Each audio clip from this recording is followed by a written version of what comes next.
All right. Thanks for being patient with me on this. Thanks for doing good things tomorrow while I'm out. And here's what we've got to pick up. Some of my classes got to this yesterday, today, whatever. Some of my kids got to this, and some of the classes didn't. So I want to go back and make sure that if you're one of the classes that didn't get this information, that you get this information. In some of my classes, we didn't talk about purposive incentives. Three different reasons people join these groups. One, they are passionate about the goals of the organization. In one of the classes where I got to this topic, we discussed ACLU, the American Civil Liberties Union. That's a great example of a group where you're passionate about the goal or the goals of the organization. Again, ACLU is great for number two. You have a strong sense of civic duty. Lots of these groups don't have a very high cost in terms of joining. They want you to join, they send you a card for your wallet, that kind of thing, maybe some mailers through the year, but the cost isn't much. All right, the influence of staff on interest groups policies, that's already typed out for you, letter E, number 1 and 2. I think number 2 is sort of interesting. It says staff opinions may be quite different than the members' opinions. Okay, the staff members are working for the group. The people are joining the group. You would think that there would be some common goals, and sometimes that's just not true. All right, so let's talk about social movements, interest groups, and social movements. A social movement has a widely shared demand for change in a social or political order. It can be either liberal or conservative. The civil rights movement is a great example of that. That's why I like this picture so much. The civil rights movement and environmentalism is another one mentioned in the book, both social movements that created and reinvented certain interest groups. All right, the environmental movement. It says the effect of social movement is to increase the value of some people attached to purposive incentives. Three different eras of environmental movement. The first one's 1890. This is where we see the emergence of the idea of environmentalism. It's during the 1890s that we see the Sierra Club created. It's a pretty famous interest group. I'm not sure if anybody chose it for their project due on Monday, but you might want to Google it real quickly just to sort of see what they're all about. The Sierra Club is your very first environmental interest group. All right, in the 1930s, the idea of conservation becomes popular again. We see a couple different groups. The book mentions two different groups that are created during this time. The first is the Wilderness Society and the National Wildlife Federation. And I think a couple of you have chosen that one as your interest group project poster, National Wildlife Federation. This ebbs and flows. It's like so many different things in our country. They're popular, and then they fade into the background. They're popular, they fade in the background. By the 1960s and 1970s, environment is important again, and we see two big groups pop up, both of which still are in D.C., still advocating heavily.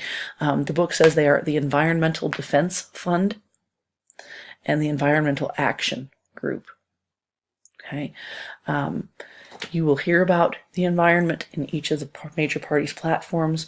Greenpeace is not the same as the Sierra Club. It's not the same as the Wilderness Society. There's different aspects to environmentalism. I wonder if Miss Leek talks about that in APES. All right, let's talk about the feminist movement for just a second. Okay. There are different reasons to join organizations. The first is solidarity. The League of Women's Voter is a great example. Remember, that means you're talking about companionship and company and that kind of stuff. League of Women's Voters, it's a local group. There's a national group with local units. You've got the League of Women's Voters. You've got the Business and Professional Women's Federation. They try to entice middle-class educated women to join their ranks. You will find some of these groups try to avoid hot topic issues that would be divisive within themselves, like abortion. These groups don't talk about abortion. They don't want to do anything that's going to split that sisterhood.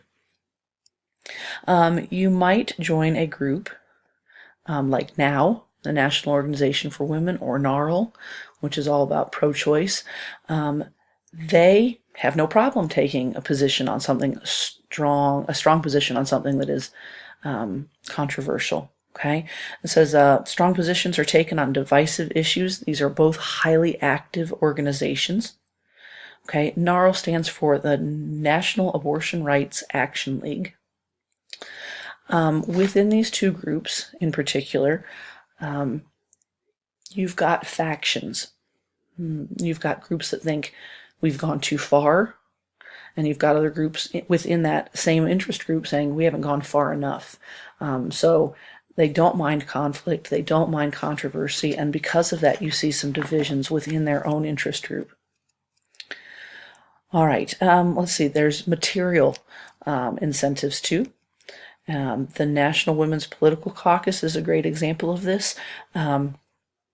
There are actually a couple. The National Women's Political Caucus, and then something called WEAL, W-E-A-L. It stands for Women's Equity Action League.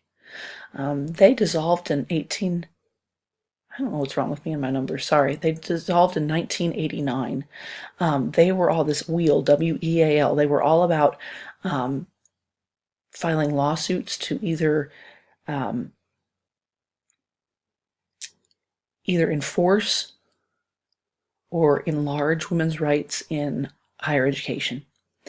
And I think they were created in 1960, but by 1989 they had dissolved.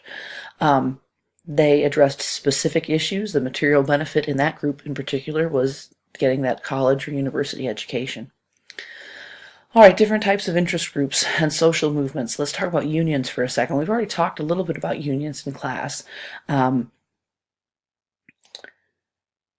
economic changes have not necessarily helped unions. Unions began in the 1930s and they peaked by 1945.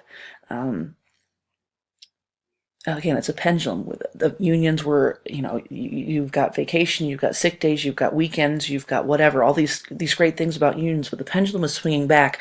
The public opinion of unions has declined severely in the last 20 years. And there are a lot of different reasons for that, but the book mentions the betterment of our economic opportunity has really hurt the unions. The idea that people have more jobs, people have more job stability. Some of those things that unions fought so hard for are now sort of causing, just a sense of complacency. All right. Interest groups certainly want money from their members. Lots of them anyway want money from their members, but they can also seek out grants, and the Ford Foundation does that. You can see their logo and their mission sort of statement there. It says, working with visionaries on the front lines of social change worldwide. The Ford Foundation has been really terrific about giving grants to different types of interest groups, mostly liberal interest groups, but over a 10-year period, the Ford Foundation gave away over $21 million to lobbying groups. Okay, the book says that a third of public interest groups, again mostly liberal, receive more than half of their funds from foundational grants. That's huge. I mean, that's huge. $21 million plus in 10 years to give to different social groups that are liberal leaning. When we talked about PACs giving money to Republican candidates, it's sort of like some of these interest groups make up for it on the left. You can also get money through federal grants and contracts. This started in the 60s and 70s. When Ronald Reagan came into office in 1980, he sort of cut back on those. Not sort of, he did. He cut back on those. And by 2001, George W. Bush, also Republican, was trying to increase federal grants and contracts for faith-based interest groups like the Catholic Charities, like Salvation Army. He wasn't real successful, but that was his hope, was to bring back some of those funds for those groups. The money that the government gives is not necessarily for lobbying. Okay, they're not going to give money so you can pay a lobbyist to go change a lawmaker's mind. The money is for the grants are for projects, things that the Salvation Army, the Catholic Charities, the different groups that they believe in. That could include social services, certainly. It could be community involvement, either as that, community involvement, community projects.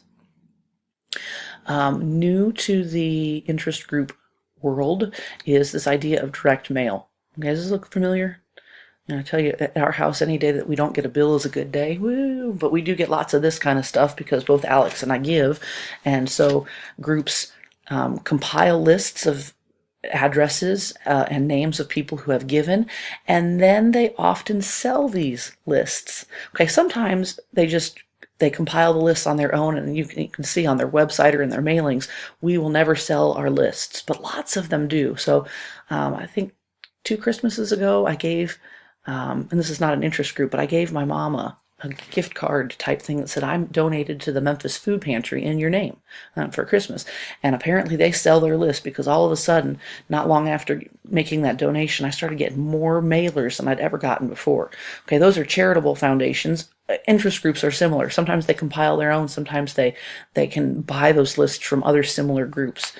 This idea of direct mailing is totally unique to the modern interest groups. It's done through computer. Different groups will share and sell, and you're able to be targeted based on what the man thinks your ideas might be, or those different groups are going to try to say, okay, well, she gave to Memphis Food Bank, maybe she'll give to, whatever.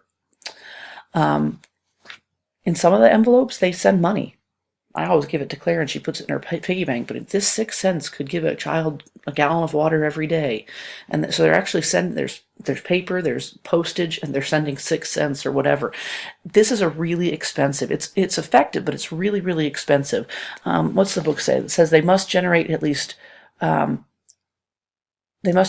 checks from at least 2% of the people contacted just to cover the cost of those direct mailings. Just a note, if you ever decide to give money to a charity, you can go to their website and find out exactly how much of each dollar is spent on charity. The United Way, I used to give to them, but I went to their website, and let's say out of $1 given, only 50% of it was used towards their stuff. The rest of it was to pay paychecks and overhead. So when you do that, you might want to look to see where that money's actually going. I'm digressing. More information about this is on page 277. All right, I think last but not least is the problem of bias, okay? Think about it. These interest groups want to change policy. They want to influence policy. They want you to join, but they also want your money. So the book talks about the fact that the people who are more affluent, okay, well-to-do, rich, whatever, tend to be more likely to join, tend to be more likely to be active, and so their wants and their needs as a middle-class or affluent type person might be different than the people that maybe perhaps have more need for the interest groups legislation. Both affluent folks, business, professional groups typically have way more money than minority groups to spend on interest groups and membership. Minorities, consumers, those that are disadvantaged, they don't get their voice heard as much as those affluent people, as much as they might have interest groups that are meant for them. Money equals power. I love this thing by Kim Stanley. It says money equals power. Power makes the law, and the law makes government. There's a grain of truth in there. All right, so that takes us to activities. We'll talk more about that when I'm back on Friday. Thanks so much. Be good. Have a great day. Don't forget to email me. If you've got any questions on these notes or the project, please shoot me an email. All right, y'all, that's it.